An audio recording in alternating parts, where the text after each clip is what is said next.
camarade de jeu d'il y a quelques années, que j'avais perdu de vue et que j'ai retrouvé lorsque tout à coup j'ai appris que fin 2009, c'était bien lui qui avait été pris en otage avec d'autres personnes que je ne connais pas, mais que vous avez évidemment entendu parler, c'est-à-dire messieurs Taponnier, Reza, Lénide, et tous ceux qui étaient dans la même galère qu'Hervé Guéquière. Alors Hervé, on s'est vu déjà à midi, donc on a l'impression parfois de radoter, mais ça fait rien. On va recommencer. La première question que j'avais envie de te poser, je pense que c'est une question que vous avez envie de poser aussi, c'est comment vas-tu? Pas mal, pas mal. Non, ça va bien. J'ai eu le temps de réfléchir à tout ça parce que j'ai mis du temps, enfin j'ai mis 7-8 mois à écrire ce livre. Tout l'hiver dernier, tout le printemps, j'ai commencé en décembre, j'ai fini mi-juillet, donc voilà, ça fait... Tu t'es coupé du monde, t'es allé te mettre dans un coin. Ouais, alors coupé, oui, coupé, pas complètement coupé. D'abord parce que, bon, c'est pas tout à fait mon style d'être moine et de me couper du monde. Mais je suis revenu, enfin, j'ai pas écrit à Paris, j'ai écrit sur la côte d'Opale. Moi, je suis du nord de la France, donc la région du Touquet, Boulogne-sur-Mer, pour ceux qui connaissent. Et on a eu un hiver pas mal, parce que pas trop pluvieux, même assez froid, un peu un climat alsacien, je dirais, et c'était aussi bleu et la neige. Et pas complètement coupé parce que j'ai fait une série d'interviews au mois de mars où j'ai rencontré tous les grands protagonistes de cette affaire, c'est-à-dire Nicolas Sarkozy, je l'avais interviewé avant, très vite, un mois après notre sortie, c'est-à-dire fin juillet 2011.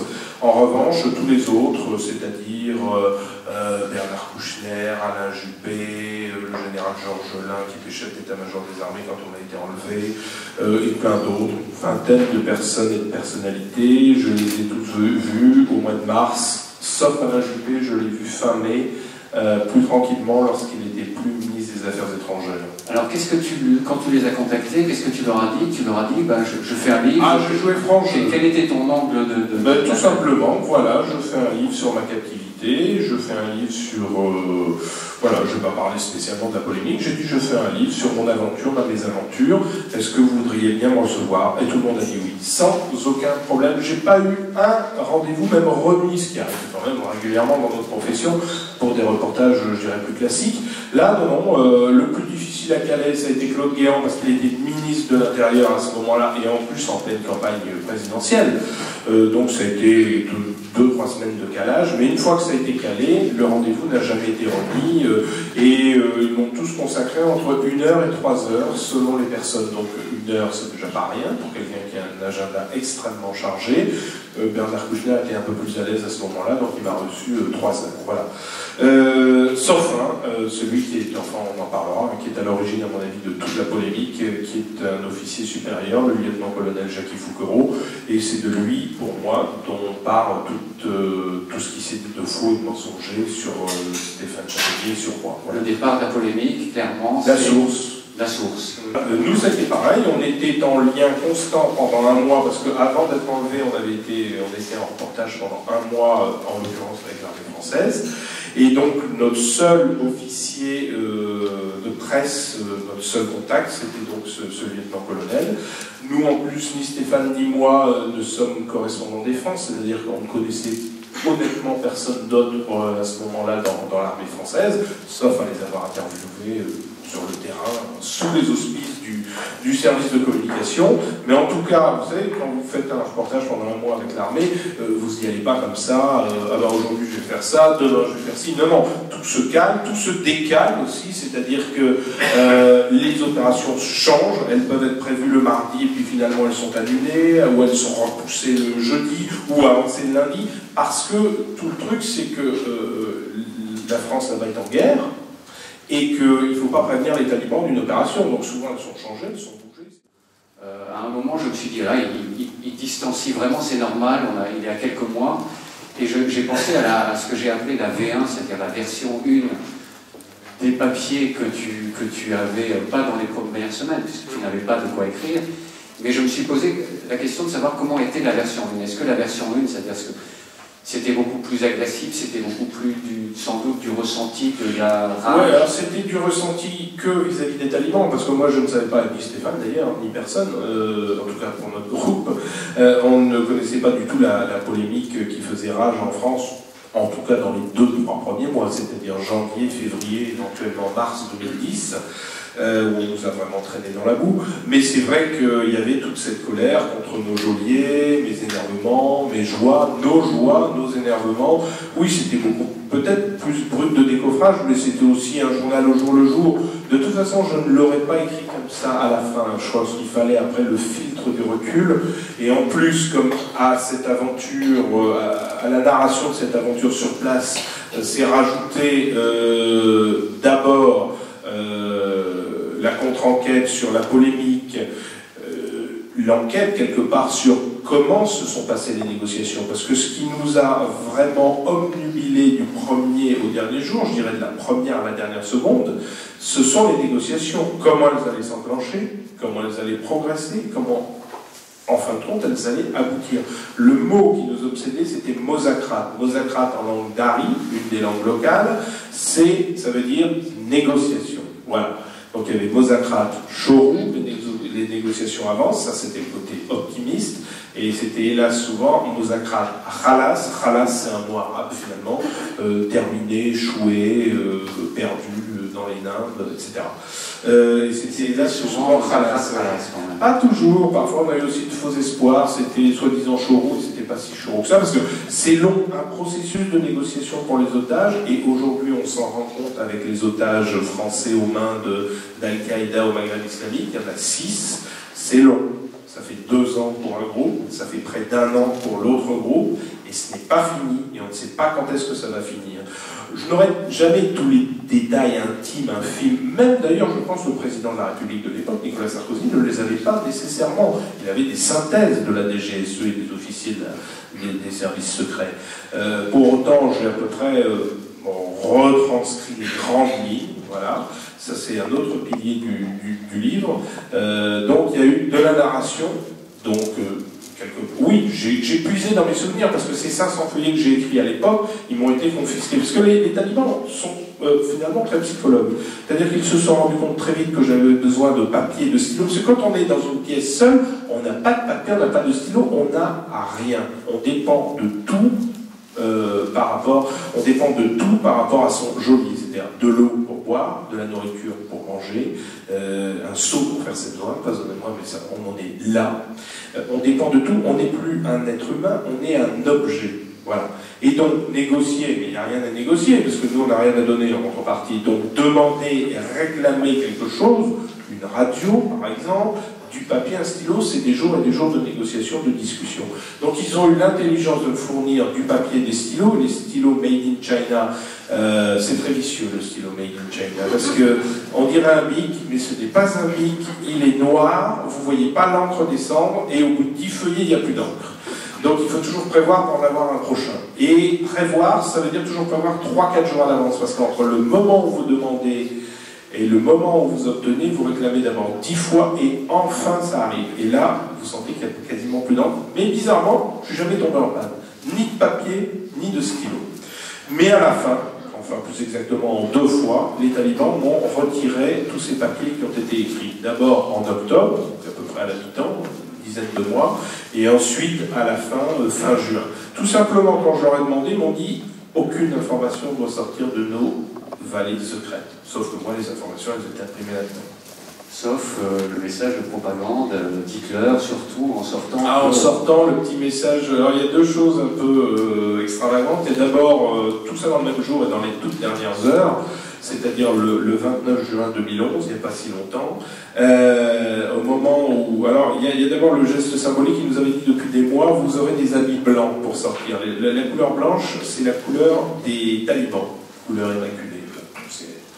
Dans beaucoup de religions d'ailleurs, c'est pas... Bon voilà. Donc on aura eu des habits blancs, et on les a eu d'ailleurs, totalement neufs, faits sur mesure, parce qu'ils avaient pris les mesures, on a fait chez le tailleur sur mesure. Et là tu commences à dire ça y est, c'est... Mais là c'est sûr, quand on a les habits blancs, mais ça c'était 2 heures, 3 heures avant avant qu'on qu'on soit remis, d'ailleurs pas directement en français, mais à des émissaires afghans. Bon, on a les habits blancs, alors on se dit ça y est, on va pouvoir prendre la voiture, on va être rendu. Moi je pensais que ça aurait été vraiment le truc de Rambo, les talibans d'un côté, les Français sur l'armée de l'autre. Non, ça n'a pas été ça, on y viendra après. Mais juste avant, une vidéo, une nouvelle, une énième vidéo, parce qu'en France vous en avez vu juste 2 ou 3, mais il y en a eu beaucoup, beaucoup plus. Pour avoir fait son métier, donc il n'a rien à se reprocher, il n'y a pas la notion de culpabilité. C'est pas ce qu'ont dit certaines personnes au début, qu'on n'avait rien à se reprocher, mais bon, c'est une autre affaire. Plus au niveau de l'État, qu'on était des pieds nickelés, qu'on avait fait n'importe quoi, qu'on avait rendez-vous avec les talibans, etc. Après, ils se sont tous calmés, Nicolas Sarkozy le premier, Claude Guéant ensuite, etc. Mais enfin, on a été accusés d'être quand même les petits canards noirs de la profession. Tout simplement parce qu'on avait voulu faire notre métier. C'est sûr que si on avait fait de la com et que de la com pour l'armée française, certainement on aurait été les plus grands journalistes du monde. Et si Stéphane Taponnier, quand on s'est fait tirer à plusieurs reprises dessus et qui prenait le plus de risques parce que c'est lui qui faisait les images, s'était pris une balle en pleine tête, il aurait terminé au panthéon du journalisme national. Dans les 3 premiers mois, sous le choc, mais quelque part aussi très optimiste. Parce qu'en plus, au bout d'un mois, négocié par les services secrets français, j'ai une conversation avec un agent de la DGSE, et ça c'est une conversation téléphonique négociée avec les talibans, donc ça veut dire que les négociations sont déjà en route. Au bout d'un mois de captivité, on part dans la montagne, on chope un réseau téléphonique mobile, donc voilà, on vit au Moyen-Âge en Afghanistan, mais ils ont des téléphones mobiles. Là, j'ai une conversation qui est très optimiste. D'ailleurs, les talibans, pas fous, enregistrent la conversation sur leur portable, on la réécoute 10 fois, 20 fois, 30 fois avec les talibans. Et eux-mêmes sont contents. Hein. Et l'agent de la DGSE dit on va vous sortir de là très rapidement. Et je sens vraiment un ton affirmatif, pas seulement pour me faire plaisir, quelque chose de sincère. Et effectivement, il se ramène des choses, mais bon, finalement, ça a échoué. Et ensuite, il y a cette période où je sens que ça va vraiment durer. Donc d'abord, je suis séparé de mes camarades. Ensuite, il y a encore l'espoir parce qu'un autre commandant taliban nous dit que ça va se terminer dans 15 jours, 3 semaines. On était déjà quand même au 4e mois. Et ensuite, un fameux 2 mai 2010, Drana, qui pour le coup n'était pas trop toxique ce jour-là, vient me voir, l'air plus désespéré que moi. D'ailleurs, je lui prends la main à un moment parce qu'il est assez effondré. Il me dit Mozakrat Khalas, terminé. Et là, je n'ai pas de traducteur, j'essaie de comprendre et je sens que c'est au niveau des Américains que ça bloque. Pourquoi ? Parce que les talibans demandaient à ce moment-là 100 prisonniers contre nous et que beaucoup de ces prisonniers, surtout les chefs talibans, étaient aux mains des Américains. Donc, emprisonnés à la base de Bagram, qu'on appelle encore le Guantanamo, enfin la prison de Bagram, on l'appelle le Guantanamo afghan. Donc là, je sens que ça va prendre beaucoup de temps parce que j'avais l'espoir que les Américains lâchent un peu, ils n'ont rien lâché. Donc ensuite, c'était une discussion avec les Afghans parce que les Français n'ont aucun prisonnier taliban. Dès qu'ils en font un, soit ils le rétrocèdent aux Américains parce que cette prison est sous responsabilité américaine. Maintenant, elle est soi-disant passée sous responsabilité afghane, soit directement aux Afghans. Et le président Hamid Karzai, lui, s'est fait tirer l'oreille quand même pendant très nombreux mois avant de céder sur 2 talibans. Ils ont demandé 100, ils en ont eu 2. C'est quand même pas beaucoup. Ensuite, ils en ont demandé un 3e. Ça a traîné pendant 6 mois pour un de plus. Ils n'ont pas obtenu, les talibans, et on est resté finalement à 2. Et la 3e période, effectivement, je m'accroche très fortement avec Drana, donc je surnomme le taliban toxique, paranoïaque, un peu vicieux, un peu tout ce que vous voulez, enfin vicieux dans le sens nous pourrir la vie, quoi. Et je l'empoigne, et je ne sais pas, pour ceux qui se souviennent de ce film des années 80, Midnight Express, où à la fin du film, le type qui a été arrêté pour trafic de drogue empoigne son geôlier et le plante sur une espèce de porte-manteau en bois, et il le tue. Et il y a un porte-manteau en bois derrière Drana, et je le pousse jusqu'au mur, je commence à le soulever, je vois cette scène, et je dis, si je fais ça, je suis mort. Lui, mais moi aussi. Et je le repose, et là, je me dis, bon, c'est pas possible. Et le Drana en question, un grand costaud, assez, pas jeune, 55 ans, mais très physique, à la trouille de sa vie, court dans la cour, va chercher sa Kalachnikov, me braque, enfin bon, voilà. Voilà, et puis là, lui et moi, je sens que dans les 2-3 jours qui suivent, on se rend compte qu'on va passer le Rubicon, que ça va mal se passer pour lui, parce que je suis sous sa responsabilité, et que si l'otage finit mal, c'est mauvais pour lui, et c'est mauvais pour moi, si mon geôlier finit mal aussi. Donc, moi, d'abord, lui prend le parti de moins m'emmerder, il faut bien dire, et moi, je prends le parti d'accepter enfin ma détention, et je m'organise en tant que tel, et je sais que ça va durer longtemps, et ça va durer encore un an. Donc voilà, organisation de la journée, très militaire, etc. Enfin, très militaire dans le sens, un emploi du temps très rempli, et quand on n'a rien à faire, il faut être un peu... il faut faire preuve d'imagination. Oui, ça tu vois. Aussi transparent, parce que toutes ces images choquantes qu'on a vues dans les années 70, et on s'en souvient tous, même si pour certains d'entre nous on était gamins, eh bien, il y avait une transparence quand même extrêmement forte de l'armée américaine, où on voyait ces boys se faire exploser, rentrer en sang, rentrer complètement dingue, certains étaient drogués, bon voilà. Là, avec l'armée française, on ne risque pas de voir tout ça. Médias confondus, radio, télé, presse écrite, internet, agence France Presse, depuis un an, un peu plus d'un an, depuis 13 mois exactement, depuis Patricia Lémonière, grand reporter à TF1, c'est la dernière, selon moi, mais peut-être que d'autres vont trouver quelqu'un d'autre, mais d'après mes recherches, c'est la dernière qui a été, dernière journaliste française en Capissa, et elle a été blessée. Elle a reçu des éclats de roquettes. Pas quelque chose d'extrêmement grave, mais bon, elle a été blessée. L'armée a pris ça comme prétexte pour fermer momentanément, pendant plusieurs semaines, voire plusieurs mois, la Capissa, là où ça se passe. En ce moment, on est en train de déménager. Vous vous souvenez quand même, on n'a pas parlé beaucoup de l'Afghanistan pendant la campagne électorale, mais il y a eu cette course quand même entre Nicolas Sarkozy et François Hollande. À l'origine, l'accord avec les Afghans, c'est de partir fin 2014. L'accord est toujours respecté par tous les autres partenaires de l'OTAN, sauf la France.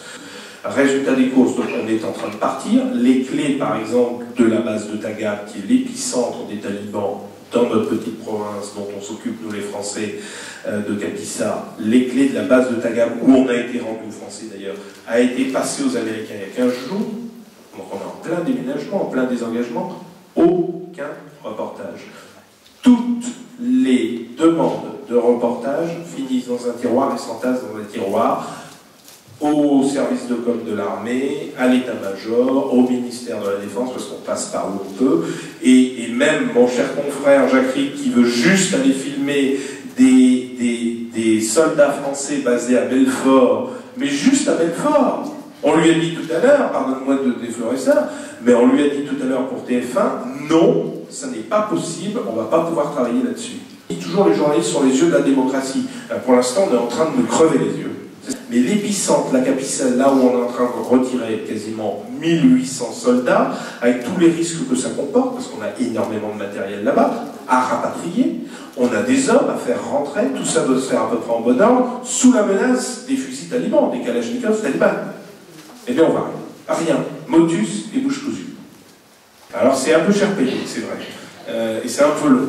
Mais c'est vrai. Et le problème, c'est qu'on ne peut pas voir un pays à l'aube d'une armée, aussi bonnes soient ses intentions.